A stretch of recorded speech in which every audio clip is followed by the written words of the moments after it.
Hey everyone, welcome back. Another episode of Talking Success.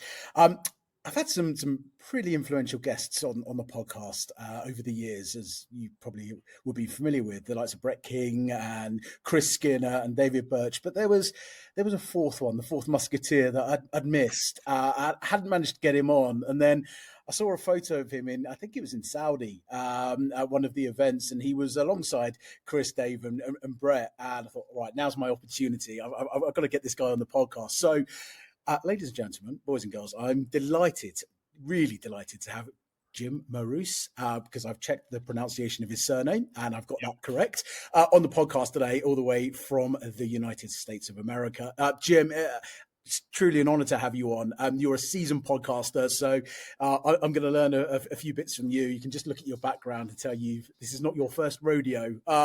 So great to have you on. We are going to talk about the future of branches and banking and digital transformation and fintech and anything else we can kind of get into the next half an hour. I appreciate it's not a very long time to go through your very illustrious career. But for those who don't know you, Jim, if you could give a really quick intro, that would be great. And then I can kind of fire a million questions at you. Well, I'll try to make it quick. My career actually started in the banking world right out of university and started for a regional bank that was in the Cleveland area, which is where I'm from. Spent about 15 years at different banking organizations, moving to different size organizations, very much leaning toward the marketing and distribution side of the business. And then I jumped across the side of the desk to actually serve banks. So worked for several at that time, they were called direct marketing agencies. Now they'd be called digital marketing agencies. But each of them only served the banking sector. So it's very interesting that the organizations I joined were pretty much doing what I was doing, but I was actually helping facilitate the actual implementation of marketing plans. And then about 15 years ago, after various different organizations serving different roles in business development, probably much anything else, I decided that I wanted to make sure that my career would be elongated a little bit and that I would not become irrelevant. And it got me starting to write a blog. Now it's 16 years ago, where I actually was just writing about research that was done in the industry, giving my perspective and writing an article about it twice a week. And that got me into actually content development and moved to buying a report business, the Digital Banking Report, from Jim Bruni back in the day that was called Online Banking Report. We changed it to Digital Banking Report to keep with the times. Yeah, absolutely. And 6 years ago, started a podcast. So my whole evolution has been in the continuous learning function and being able to keep on top of what's going on. I tell people I have connections to almost everything that goes on in banking, but I am far from knowledgeable about all those different sectors because there's so much going on right now, some of which I'm very familiar with, others that I just make the decision. I'll lean to others to give me the insights into those areas. Yeah, I feel you. I think it's impossible to be an expert in every area, or every facet of banking or fintech or payments. I mean, it's so complex. But perhaps... And it changes. It's changing every day. So it's like I could be an expert yesterday, but I'll be outdated by tomorrow. So, you just got to kind of stay on top of where they all fit together. Interesting. You're in Saudi, as I mentioned a minute ago. What's going on is, I know there was a big event there, but in terms of that market, it seems to be kind of the new Dubai. Everyone's kind of flocking to Saudi now. Did you get a chance to kind of see the market for what it was, or was it very much you were sort of in a conference center and it was... It was Money 2020 in Saudi. It was the first time that they've been in Saudi. Mm-hmm. It is interesting because I'm not a stranger to the area, but I was a stranger to Saudi. I'd never been to Riyadh before. I had been to Dubai, I've been to Abu Dhabi, I've been to Qatar, I've been to Bahrain, and other areas of the Middle East. What is interesting is the competitive spirit and the desire for innovation in the whole region.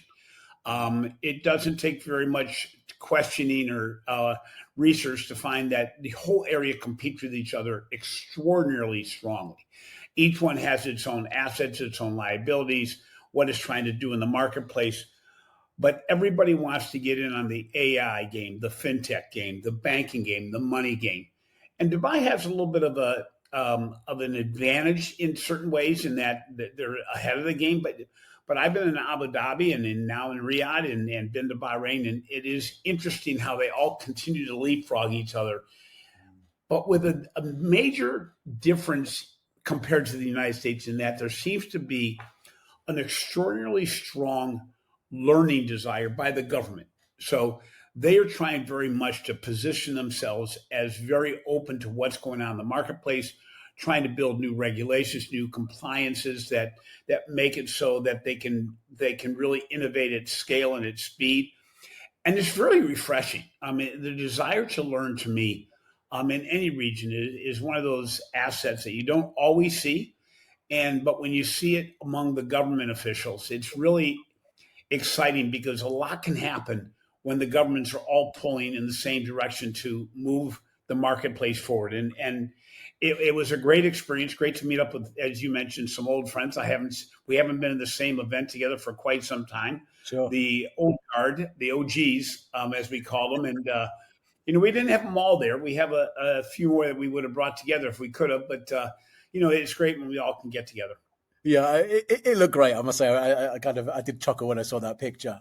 So look, we're not necessarily talking about sort of the GCC at the moment. I would love to talk about Africa, as people following this podcast will know. I've been here a long time and pretty well entrenched within the whole fintech sector. A bit like yourself, Jim. I don't classify myself as an expert. Far from that.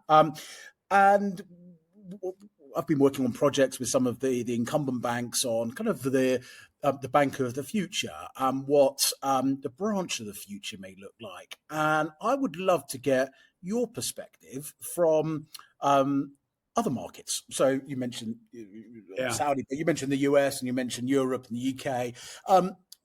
Africa is a very, very different market. Probably if there were going to draw some similarities, maybe towards LATAM, or again, different nuances. But what are you seeing as trends in that world of branches? Let's focus on one area, otherwise we're going to be here for 5 hours. What do you see as kind of themes that these banks are looking at now? Obviously, there's news that the neobanks are coming in. Revolut's applying for a license in the US. You've got Coinbase as well. We've got Revolut coming into South Africa, branchless. Time Bank, branchless.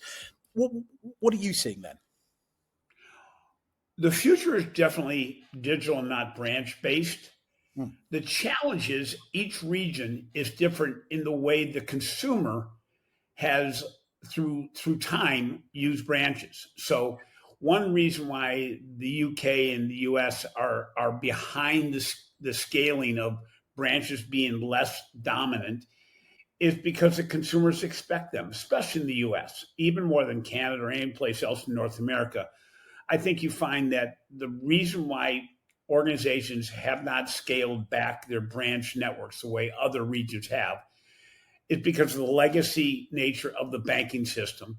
Sure. The commonality of seeing 4 or 5 different banks on a street corner in a short street length in the middle of a city, the desire to provide all those services, and the difficulty in closing branches. It is a painful experience, and there's always somebody that will gather up those customers that want to at least know a branch is nearby. It's interesting because what consumers say and what they do are vastly different. Consumers continue to say that they don't need branches, but they continually go to them on a very infrequent basis. Yeah. They are extraordinarily costly to run. We find that organizations are still building branches, not refining them the way they should. And it's a major cost burden compared to any other player in the marketplace, which is why new accounts are being opened more frequently by the digital players in the US, despite having branches everywhere. Some of the bigger branches continue to build some of the biggest banks continue to build branches, but that's usually to fill in an area that they don't have branches, but they have a large customer base, usually from a credit card area. So a Chase, a Wells Fargo, a Bank of America, may build branches, but not because they really want to, but because they realize they have captive audiences of card base that if they provide this, they may get the ancillary products. They have a very targeted market. They're not looking for me if I don't already have a relationship there unless they can get me easily. But it's very costly. I mean, if we have a chance to go back, we'd rather have a setup like India, like South America, like Africa, that is really all based on a digital platform. I remember the days at the beginning of M-Pesa when I visited Africa, and we all thought, what an antiquated, bizarre way to do banking on a flip phone. And you realize when it's all said and done, when the dust all settled, we'd all probably be better off if we built for a flip phone as opposed to a modern, highly sophisticated phone, because it took us forever to simplify banking down to what mobile can be. I always amazed how what we thought was, needing to catch up ended up being far ahead of the marketplace with regard to what the consumer really wanted, which is give me my basics easily and immediately, and we'll take it from there. And it's pretty much a payment medium, So, as we did in Brett King's recent book that he was kind enough to allow me to be a co-author for, Branch Tomorrow. What's interesting is we find vastly different leveraging of branches in different markets based on historical relevance. The consumer hates to let go of something they have if they don't need to. But yet, when you look at consumers opening new accounts, they're opening it with digital players, neobanks, outside players, non-banks, fintechs, technology companies. And legacy banks don't realize they've lost much of the relationship, despite the fact that consumer still has their checking account in the U.S. With a bank, and they may branch bank in a certain location, but they're not loyal. They're banking all over. And that's the thing; it's multi-banked now, isn't it? Again, I don't know the US market, but I certainly look here in South Africa or even the UK. Growing up, you had. Your parents said to you, right, we bank with X bank, and that's who you bank with, and we know the manager, and we know the tellers, and you have a relationship. Now it's so easy, we'll talk about sort of onboarding and KYC in a bit, but it's so easy now to onboard into a new bank just on your phone, taking probably less than 10 minutes, that you have choice. And dare I say, I think banking's become... And it's easy because it's hard to close an account. So what happens is, as a consumer, I have my two legacy accounts, business and my personal accounts, but they have very little to do with the way I bank. It's simply a holder of money, the way I earn money, the way I invest money, the way I use credit is all outside of my traditional banking relationships. And they're doing very little, in my impression, to keep me and to get me engaged. They're not personalizing experiences the way they can. I know they know me very well because I know banking well enough to know they know a lot about me that they don't ever let me know they know. Yeah. But if they did, I'd probably be more likely to bank with them. And they know where I'm taking money every month. They can see transfer of funds. They can say, by the way, we can serve you better than this organization you've gone to, but they don't do it. They're afraid. The risk base of traditional financial institutions in most regions, in the more legacy banking regions, is that we're so risk adverse. We're afraid to give service to the consumer that we may be wrong about. That's a major hurdle, and something that the consumer actually would understand. They'd understand if you made mistakes, but it showed your thought process was right. We accept that from our retailers that are online. We accept that from the food delivery companies that are online. We know there are mistakes sometimes, even in the best of analytical worlds. Mm-hmm. But at the end of the day, when you look at South Africa, when you look at Africa, when you look at South America, you see people that were really used to not using banks, not really trusting banks. And they really wanted an easy payment mechanism, which, guess what? That's how the inroads have been made, both in Africa and in South America and in India and in other regions, is with the payments mechanism and the ability to think beyond the risk. I mean, we bank in China. They're huge because they will deal with the smallest of consumers financing their phone, but knowing that they're not going to take losses on that because they already know their phone activity and whether or not it's worth the risk. It's just a different way of doing banking. It's a completely different way of doing banking. You mentioned trust. Now, I was educated on something, well, lots of things, but only a month or so ago, we were having this discussion at one of the G20 events here that's happening, later on next month, and it was around trust and Yep. I think that the narrative tends, certainly from fintechs, tends to be, well, the consumer doesn't trust banks. Okay, they don't trust, and it's a very broad description. It's a very broad statement. But when we sort of unpacked it, we unpacked it with quite a few people that were operating within the sort of the township or the lower LSM economies here in South Africa. They said it's not about the trust of, is my money going to still be there tomorrow? It's trust in that when there's a problem, because inevitably there's issues in life and life happens, when there's a problem and I need to go and speak to someone, or I need to have that relationship where I say, listen, I need some flex room on this payment or that payment, or can I just, move things around, or can I draw out my, my interest account or whatever it may be, that's where the trust lacks. So the trust is not necessarily about, are my funds safe, but it's how accessible are they? How would I deal with, or how would the bank deal with an issue? Now, when we talk about the sort of the branchless banks, it's very difficult. Because you don't necessarily have a person you can speak to. One of the digital banks that I did mention a few minutes ago, many years ago when they first set up, I had an issue and I was on the chat saying, look, can I speak to someone? And the response I got, Jim, I kid you not, was, it's our policy not to speak to customers. And I thought, wow, okay, this has gone too far now, right? Well, there's a good hello. Yeah, exactly. Yeah, I've still got that email. I've still got it. But what's your view on that? So again, the whole trust element. It's a great comment, because trust is measured in a lot of ways. I trust my bank to keep my money safe. Yeah. Okay.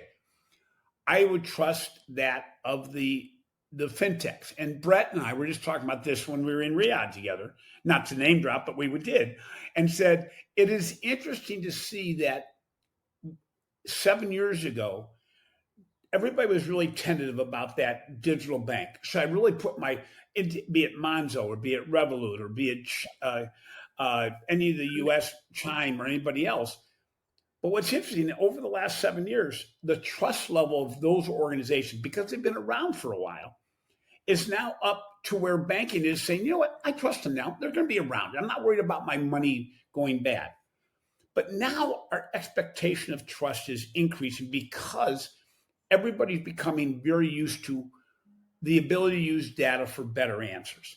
And I think consumers now want to build a trust with a financial organization that has empathy, understands them, and will reward them for their business. So we've gone from the basics, I want you to keep my money safe, to I expect you now to know me, understand me, and reward me for my banking services. And if you don't show empathy, if the engagement seems to be all one way, if you're simply out there charging me fees for things and trying to make sure you get that extra dime, or I have the impression that that's what you're doing, then you're not meeting my expectations. I mean, my business bank, I consider many times to be PayPal, because they take all the data they know about my income and my outflows, where I pay people and get money from people. They build a narrative around who I must be, and they offer me credit on a regular basis with an automatic pre-approval. It's not a ton of money, but what it is if I get in a situation where I may need some cash flow help over a month or two, where am I going to go? Am I going to go to the person who's already pre-approved me, where I know I just have to push a button and get the money? Or am I going to go into a branch and go through the challenges of truly paperwork in the true narrative, and then wonder if, geez, am I going to have to answer additional questions to get the sign of credit? Will I get approved? Do I want to pay maybe what I assume will be maybe a little bit more for a loan on PayPal, which I can pay back as I desire, and I don't have to teach them anything. They know about my inflows and outflows. They're making a decision based on the way they do it. So trust is really, I think, going to be defined differently into, are you in my boat with me, or am I simply a tool that you can make money on? We trust our GPS systems in our car now, invariably. Yep. We may not even see what they're talking about up ahead, but they tell us to get off the road. We're going to get off the road because we say we're one up on the people ahead of us who are caught and are telling us, don't go where I just went, and having to go another way. That trust has to be built. And I think, that's what's happened in Africa and South America, where their trust of financial managers, and part of that trust also had to do with the government. I mean, the tax system and, who's going to be taxed. And in South America, these are all family businesses that ran all kinds of businesses that the government wanted to find out more about, but nobody's going to tell them. So it became easier for a credit organization to say, hey, you know what? We're going to build from here. And then all of a sudden the trust gets stronger because they're realizing this organization is actually listening to what I'm doing. There were so many different angles, Jim, I could go off into now. I'm trying to pick one that's kind of not off on tangents. I was thinking about agentic payments and stable coins and financial inclusion. Honestly, there's a million things I could talk about. It's interesting because when you think about embedded banking, let's just look at embedded banking. Embedded banking is a trust element. How much you're going to bring that together? How much we talked about open banking. I kid about the fact that because our government in the United States hasn't really been as advanced as other regions with regard to open banking, financial institutions have really not embraced it fully. Well, guess what? What's happened with open banking is I built my own open banking relationships. So I have my two major primary typical traditional financial institutions, but I have 5 or 6 other organizations that serve my financial needs as I need to, and I'm transferring funds between them. So I built my own open banking relationship. Well, with embedded banking, as I start to have that embedded, mostly payments in different things, maybe in my car, in my phone on an ongoing basis, I look at the way that Uber continues to embed more services within their platform and builds longer and stronger engagement, letting me know I'm kind of getting you. I'm building everything on who you are and what you've done with us in the past. That becomes the bare bones, the bar that's being set. And even, if you've used ChatGPT very much, and you've used it recently, once or twice, you're realizing that ChatGPT is now asking you follow-up questions based on the way you've engaged with it before, and you start to go, oh my gosh, and they're good. They're not off base. They're really good. I'm going to expect my bank to have engagements with me, maybe through a bot that basically says, I want that follow-up question. Why did you go to my credit card page and look at different credit cards? Is there credit you need? Can we help you maybe solve your cash flow issues in a different way that may be less expensive? Now you're listening. How much are you going to be able to listen? And you mentioned stablecoin. My thought about stablecoin is, and most financial institutions, I believe, have the same viewpoint. I better be ready for it. I don't know exactly what it's going to mean and when it's going to come. Yeah. And that gets down to the basic of resilience, which is what financial institutions used to call fraud and risk, is make sure you're resilient against those risks. Now resilience is really forward-looking and saying, am I prepared for opportunities that I may not take advantage of today, but I'm going to need to? Agentic AI. I'm actually going from this podcast to one I'm doing with Grasshopper Bank in the United States that built a link between Claude AI and their business banking relations to say, we're opening the door to businesses that we serve to have them be able to use the Claude AI tools to find out more about their cash flow, to find out answers. It's not going to be an open-ended, so Claude AI is not going to be able to recommend anything to you, but they're opening the door with tools and prompts that will allow a business to do what they may have had trouble thinking of how to do it going forward. They're opening the doors, this financial institution opened the doors to using data more effectively. And that's kind of exciting stuff. But if we take this 360 back to the beginning of this conversation, and we were talking about the score of digital, right? Which is a word I learned last year, right? This kind of phygital approach, which is, we'll have physical branches, but we're going to push digital as kind of the newer channel. There must be a point in time as the population ages and as the generations go on that, going to a branch is just not something one would consider doing, right? No. I couldn't think of, and this is no offense to any of the banks here in South Africa or in the UK or in the UAE that I've banked with, but I couldn't think of anything worse than having to stand in a line at a bank and taking a ticket and waiting for 2 or 3 hours. I couldn't think of anything worse. Whether they serve me a nice cup of cappuccino and a biscuit, or they give me free Wi-Fi, I don't really care about that. I just want to change my address or whatever it may be. But now I have to make an appointment to change my address now. They want me to call up and make an appointment. I'm going like, guys, what's happened is you've made it very difficult for me to bank with you. And the reason I'm here is because you've already made it more difficult than I wanted it to be. So maybe I'm coming in to get a loan. I should have been able to do that on my phone. Yeah. I may be coming in to get a mortgage. I can now do that digitally. There's no desire for me to sit down with somebody and go at their pace when I know in some way, shape, or form this can be done easier digitally. Yeah. And maybe I just want to have the linkage to a human on the other end of the phone if I need it, and maybe not go to the branch at all. Everybody's going to want to branch differently. And as you said, as people age, my son's been in a branch one time, and that was to open his checking account. Right. And even when we got a little confused as to, geez, where do you find my checking account number when I don't have checks? And I really never had to ask that question, didn't realize it's on his mobile banking app. But he found it. He goes, I'm not going to go to a branch. It's 20 miles away. I'm going to find, it's got to be here someplace. And he found it. And I'm going, so he avoided the second time he would have ever had to go into a branch in over a decade. Now, where's his banking? If you really looked at it, he does more with Venmo than anything else between friends and also his Venmo card and his Chase Bank credit card, because he buys everything on a credit card and then transfers money to make the payments to the credit so he can get the rewards for the credit card use.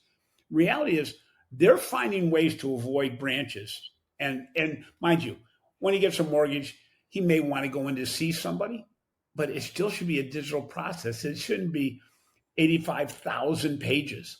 We got to make it easier. Yeah. There's also again, I don't know sort of every bank in the world. Certainly don't know every bank in the world, but you just wonder, okay, maybe there is that sort of bridge, which is, okay, I may not go into a branch, and I may feel it's sort of impersonal or transactional if I am just on the phone to someone, but why can't you have a Teams call or a Google Meets or whatever platform the bank wants to use? And just to make that a little bit more personal. Now, I appreciate that banks deal with millions of customers, and you can't speak to every customer for 2 hours every day. I get that. But because of the way that digital, and you mentioned innovation, you mentioned how quickly things are developing, and how much ease there is now in the banking process, where you don't actually, it's quite rare that you go, actually, I really need to speak to the bank. I imagine that for most people, and maybe I'm generalizing, but is there not a point where you can have that divide, and you can have that sort of that degree of humanity where I'm actually speaking to an individual and I can maybe even build a relationship? Again, I appreciate banking is quite transitional in terms of people as well, but do you not think that's a model, or is that a model that's been looked at? Boy, it's funny when you brought that up. I was thinking in my mind, why doesn't my personal banker reach out to me once a quarter? And I know it's because he has to I was a branch manager. I have my tick list of who I had to call. I'm not a big banking customer of theirs. But instead of wanting to set up a meeting and you're going to go, so how's business? Do you need anything? And you're going, that question could be asked by the person who was walking outside just as well as by you. Yeah. Why don't you click a button and go, AI, tell me what I should know about Jim Marous and his business and what questions I could ask about his banking services that would be point on based on the transactions we have, based on where the flow of funds is. If my financial institution ever reached out to me and said, Jim, we've got this new technology, and we're actually looking into the businesses that our clients have to find out where there may be opportunities in the marketplace for them, but also some questions we've never asked of you that allow us to get to know you better. Will you give us some time? Yeah, I would. If there's a value transfer, it's just that normally I realize they're just trying to get me ticked off their checkoff list on people they've called, and with no unique questions. And you think about business banking, a real business banking client with all the different services they may have, you could come to them and give them suggestions as to how to make it more economical or make it so they can make more money on the relationship based on the relationships. And AI tools today exist.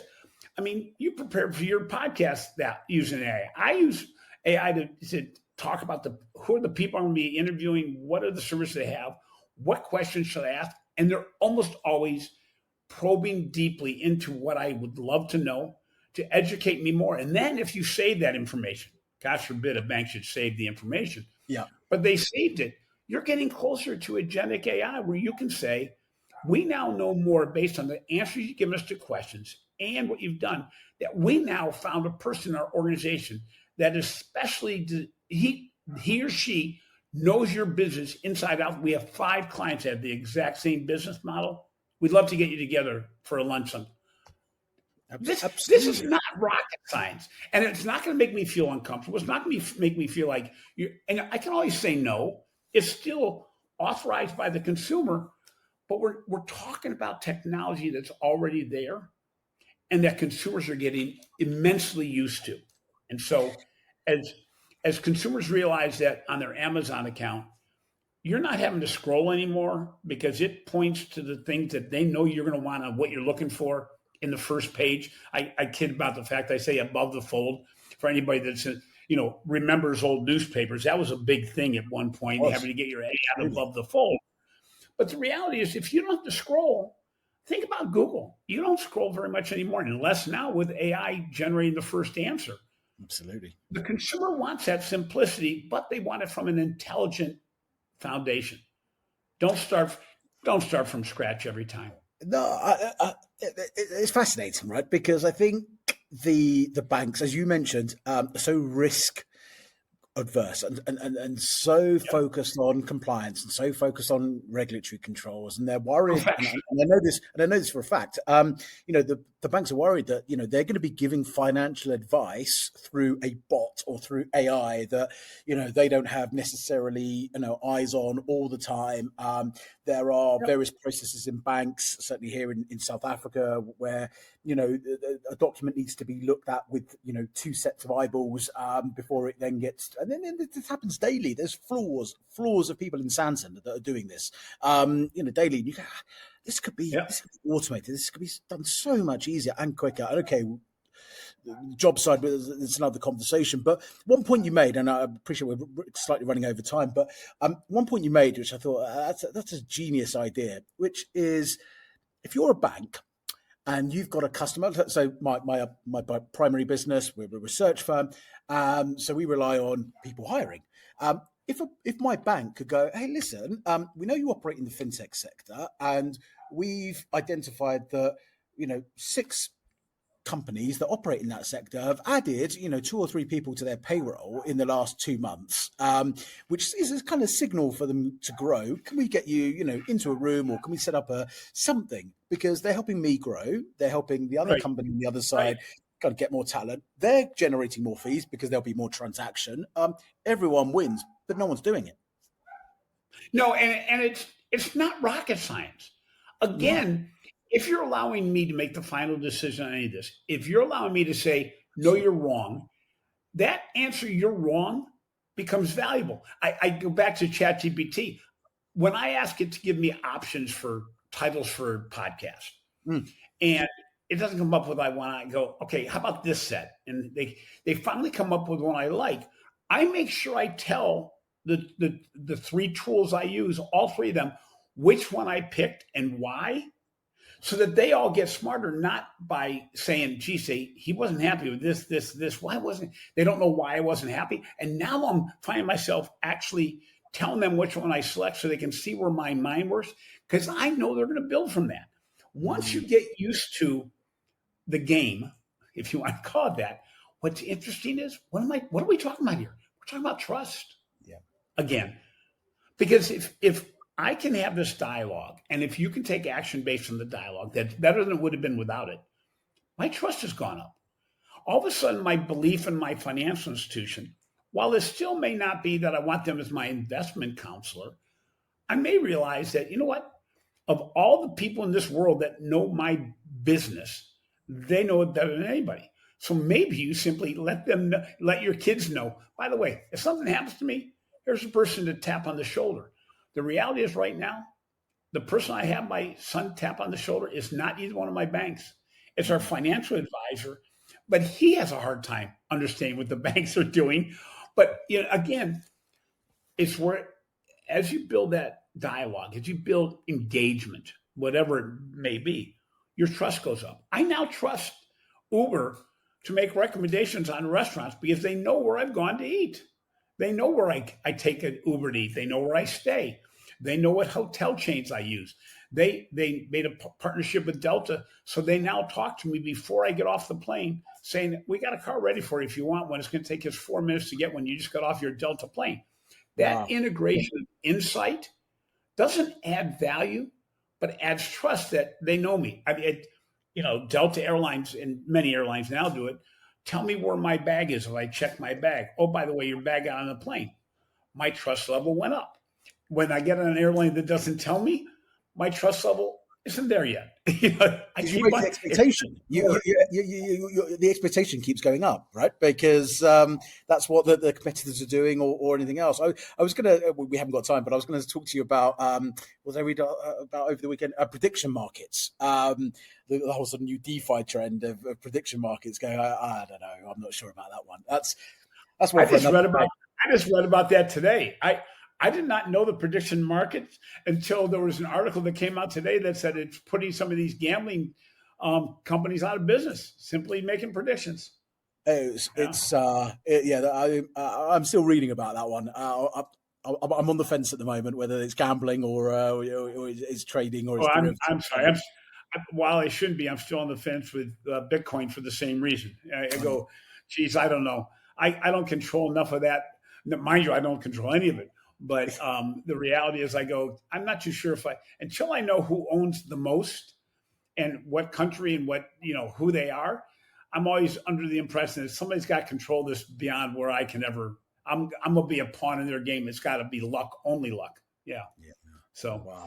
But of course, there are a lot of people walking around with a whole lot of money in their pocket because they didn't ignore the signs that said, maybe you want to buy it at $1,400. Well, that's it. Or, I think the guy that bought 2 pizzas is probably kicking himself. But that's one for another day. Jim, It's been a pleasure talking. Honestly, I could go on for ages, but I'm conscious of your time. You've got a book. I know you mentioned collaboration, co-authoring with Brett. People want to find out more about the podcast. People want to find out more about your content, the book. Where do they go? Where can we point people towards? Fairly easy. I'm not very hard to find, which is a benefit and a curse at times.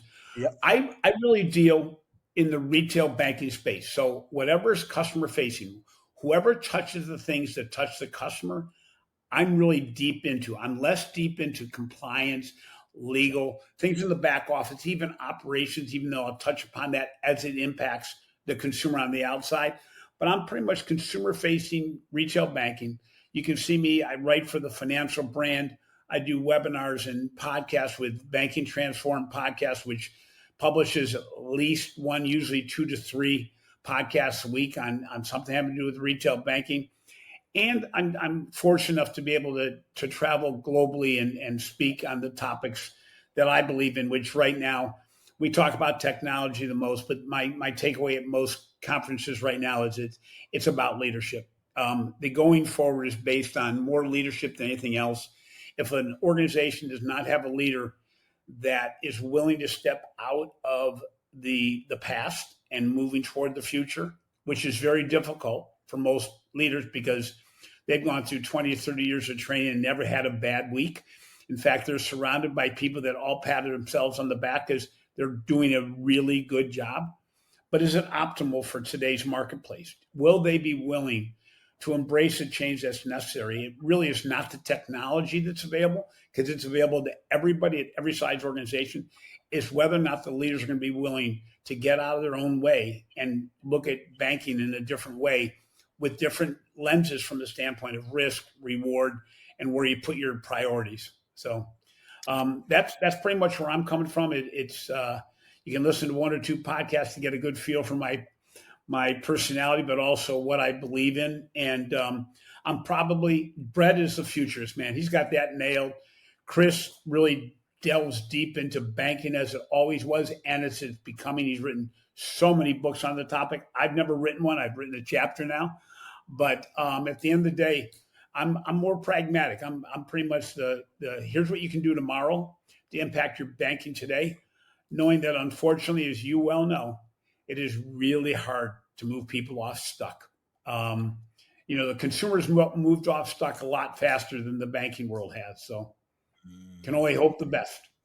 Well, it's going to be interesting to see what the next year or two kind of holds, both in the US in terms of banking. I just wonder whether we're becoming overbanked. And we talk about Africa, parts of Africa being underbanked, but there's so many banks now kind of popping up all over the place and expanding new markets. I just wonder whether banks are all the money. A lot of money. Jim, I really appreciate your time. Thank you so much. Thanks for joining us from the US. We'll put some links at the bottom here. So anyone watching, click down below. Anyone listening, still click below. It doesn't change. But it's been an honor. Thank you so much. You've made up the kind of. Thank you so much. And I'll tell you what, let's not take this long next time. Maybe we can do a turnaround in 6 months, and then Brett and everybody else have to do the catching up. That'd be great too. Absolutely, and we'll find out what the future of branches is. I got my bets on something, but that's not. Maybe I'll post something on one of those prediction markets and see whether I can make some money. But anyway. it's a great book, because it really does look at every region of the world and shows where branches are in the mix, and it is because it comes from different authors that are really based in those areas. It's an amazing amount of insight in a book that really it was.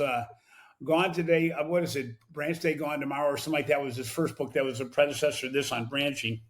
And it's interesting how much has changed in certain regions and how little has changed in others. Yeah, isn't it just?